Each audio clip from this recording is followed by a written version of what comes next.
Hey guys, and welcome back to another Jay the One-Eye Gamer. We're doing some more Fire Emblem Warriors gameplay, and this time we're taking a look at my second favorite character in the game, Xander, the Prince of Nohr. And I enjoy his playstyle. He is vastly different than Ryoma. First of all, he's on a horse all the time, so his moveset's a lot different. And I didn't talk about it before when I was doing Ryoma's gameplay, but Ryoma is actually one of the best people to get their max friendship with, because he gives you the skill Astral. And to equate this to something in Dynasty Warriors, the skill is equivalent to pretty much velocity in Dynasty Warriors 8. Remember that, when you put like 10 velocity on a really heavy weapon, and then the heavy weapon just became, like, you know, usable, like Wan Ping's greatsword. It went from being slow with a lot of power to being fast with a lot of power. That's essentially what it's like. Sorry guys, I'm fighting a little bit of a cold right now. But that's what it feels like when you have Astral on a character. It's literally, it feels like you have level 10 velocity on the character. So they move incredibly fast. So I recommend, if you have the game, or if you're going to pick up the game, definitely try and get a decent amount of Ryoma supports to max, because then that way you'll get Astral and then put it on your favorite characters. Sorry. And they will move like crazy. Like, you'll just be amazed at how fast they are. And then you'll wonder how you can play the game without having Astral on a character, especially if it's your favorite. Xander's got a pretty good one too. His is Aegis, and what that does is the same skill in Awakening. I don't think you get Aegis. No, you get Aegis in Fates. I think it's the same thing. It reduces damage from tomes and bows, and also reduces I believe beast stone attacks and monsters.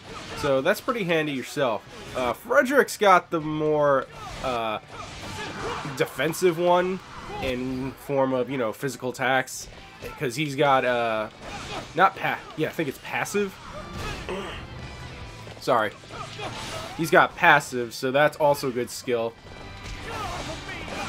And Xander and Frederick, since they're both mounted units, they actually don't play a lot like each other, which is nice, because Frederick's an axe wielder and Xander's a sword wielder. Yep. Oh, there we go.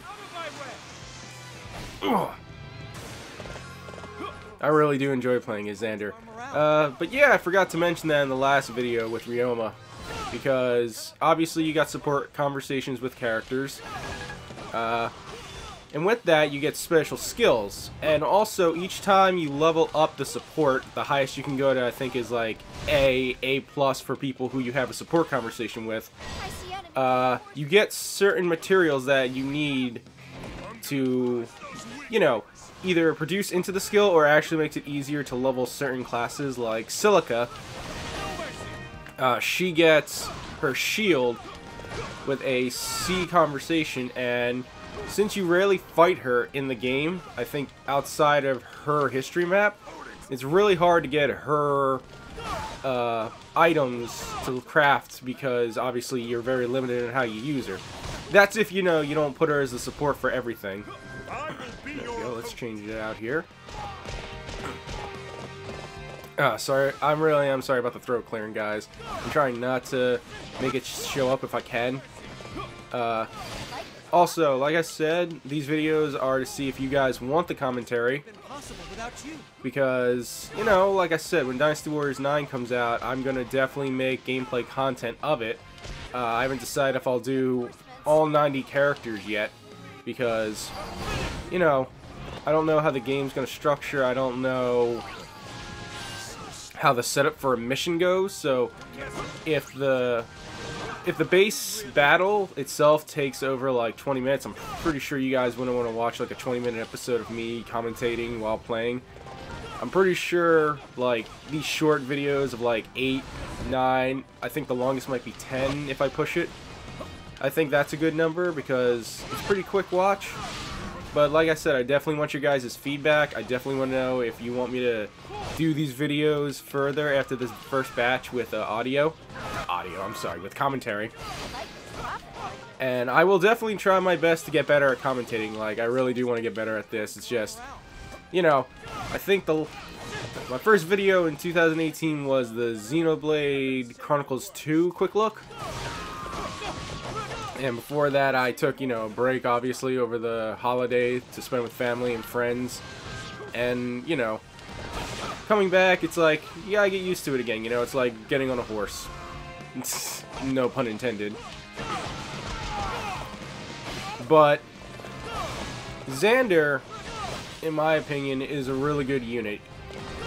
Some of his attacks can be a little unwieldy, but he definitely has mobility, and once you learn the attacks that are good for crowd control... Oh, wow, okay. There we go. Once you know the attacks that are the best for like crowd control and set up for combos, he's pretty easy to wield. There are some characters in the game that are a little unwieldy with their moveset. The only person I found who is quite literally unwieldy when you first start out with her is Lynn. Just because she has so much movement options, and some of her charges are like really phenomenal for crowd control. Like, there's no doubt she is like the best sword wielder for crowd control. But she's already pretty fast. She's pretty much the fastest unit, I think, in the game, just base gameplay wise, not like adding any astral or anything. Once you add astral to her though, it's like, whew, like she is 3 times faster, I think, in my opinion. Which means she's pretty, like, don't get me wrong guys, she can easily for me on certain maps, she can easily hit the 2000 hit mark within probably like 5 minutes out of like a 8-minute base, 8-minute stage. So she definitely can do it. Like, if I was playing her on this stage right now, I probably would have already hit the 2000 mark, probably, let's see, 2 minutes? I would have said it probably would have hit it like 3 minutes after it started, so she is really fast, guys, like I said. And I also commented saying Ryoma was my strongest or most powerful unit. Marth is actually my highest level unit at 80, but that's because he's also got a pretty useful skill. He gets the Paragon skill, which, if you know anything about Fire Emblem, is a pretty useful skill to have, especially when you're level grinding characters. Because, you know, it gives you extra XP for your attacks. So that way you get double the XP for each, you know, kill you get. Which also makes him a really good person also to, you know, grind out support, so you can have Paragon on some of your weaker units who, if you want to level grind, you can. And that helps the process immensely, because obviously, you know, instead of getting like, let's say 5 XP for like one of these peons, you're now getting 10 XP for every one you take down, which is really good. And like I said, if you're definitely level grinding characters, I would highly suggest to put Astral on whoever you like so they can move a lot faster. Paragon if you want to level them up quicker. And other than that, I think other skills I found is the one that Tiki has, because what that does is it literally stops the enemy's attacks from stopping your attacks. So, say if, like, you get interrupted by the enemy attack, her skill lets you literally eat that with a little bit of, I would say, super armor, and you can continue going. So her skill is good too, but at the end it really is just a matter of how you want to set up your character and how you want the weapons to set up to complement the playstyle. But all in all, it's really just a fun game. I'm enjoying doing these videos. Hopefully you guys are enjoying watching them. And like I said, I definitely want some feedback if you guys want me to continue with the commentary, or if you just want just gameplay, because I'll gladly, you know, I'll listen to you guys. That's why I'm asking. And that went by pretty quick as well. So that's another video down with pretty much my second favorite character of the game. I guess thanks for watching, guys. I enjoy making the videos. Hopefully I'll get better at this as we go on. If you want to leave me a comment, please leave me a comment in the comments section, or hit me up on my Twitter. That will be in the description below. I always try to get back to you guys as fast as I can. I definitely enjoyed the feedback. If you like the video, please leave a thumbs up. It lets me know that, you know, you're enjoying these videos. And also, like I said in the comments, let me know if you still want me to do this with commentary or you want me to do it without commentary. as I'm still undecided about that. But that's going to do it for me, guys. Another video down. I'm having fun with this. Hopefully you guys are having fun as well.